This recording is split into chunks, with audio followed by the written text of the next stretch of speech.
Hey, welcome to another product review from medicalgearoutfitters.com. Today we're going to take a look at the HyFin Chest Seals. The previous video I just posted yesterday, I put a link somewhere up here, was the compact HyFin. So if you're dealing with a little bit smaller IFACs and you want the compact HyFins, those work well. If you've got a normal 6x8, 6x9 range pouch that you want to use, then you can go with the regular HyFin Chest Seals. These are vented, 2 packs here, so entry, exit wounds. Pull the red tab.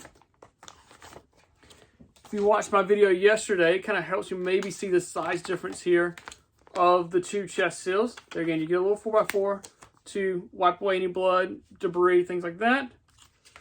Pull the red tab and apply the chest seal. You can there see the channels there as well. It's going to allow blood, air to escape, and then the adhesive is super sticky.